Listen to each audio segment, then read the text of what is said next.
want to be my embrace. Isoleto! In Africa!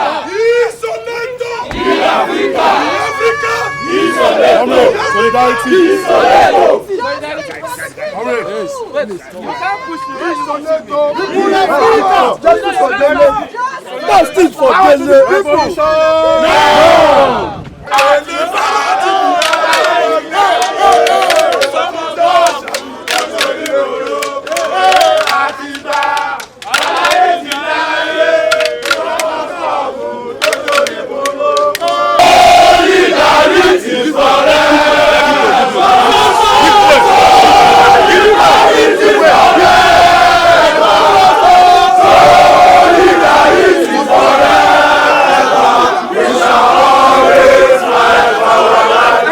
What the magistrate had done today is not justice, but to sanction injustice that had been perpetrated against Dele Farotimi all the time. This case has been, I think, it's an embarrassment, and it is important that the judiciary take note of this. And it is unfortunate that the police, the Nigerian police, and the Nigerian judiciary are provoking a mass uprising with the spate of kidnapping and the misuse of police institutions, the misuse of the judiciary to silence opposition voice. And very soon, the Nigerian people will react. And our reaction will make NSAS protests and then bad governance look like a child's play.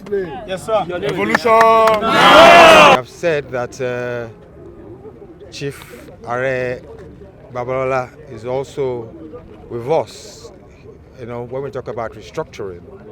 And but the only thing, Afenifere has had to come into this. It's a family. It's a fight between the family, and we're just trying to be a referee that if you are going to sue, which you have every right, which you have a right to, do it the right way. Well, like the defense team has always insisted, we want our client to have his day in court. We are not interested in a media trial. The court has vindicated us this morning, and our patience has paid off. The court has granted him bail. It is his constitutional right. And whatever the conditions are, we believe that by the grace of God, we will fulfill that condition. If we are unable to fulfill the condition, the law has also made provision for what we ought to do. The conditions are clear: 30 million bond, deposit of international passport, a press gag on him, and like we notified the court, the High Court too had also said that he should deposit his international passport.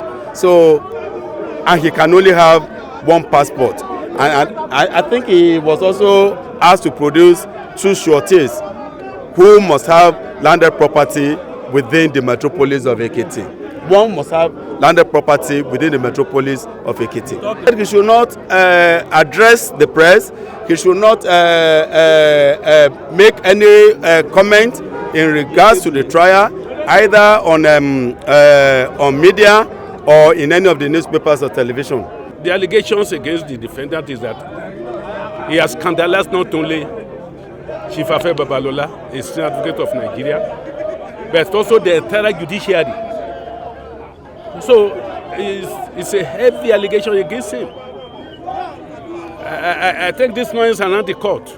It's only in his interest. The next level of action is that the matter is adjourned for definite hearing on the 30th of February. So the prosecution will start their case on that day. There is a popular saying in law which says, ab abusu ad usum no walen consequential, meaning from the abuse of a useful platform, no valid result can be obtained or derived. For example, look at the action of social media mobs that we are seeing. Majority of who are illiterate, who are uninformed about the fact of this case. And like I said, if somebody is taking overdose of Panadol, that's an abuse of a good substance.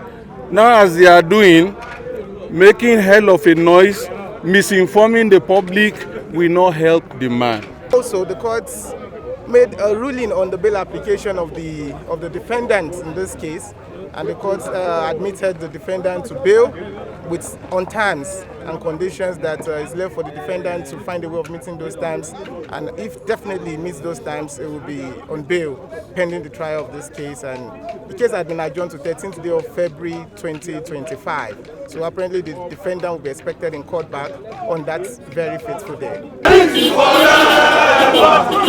always fight for our rights. Solidarity forever.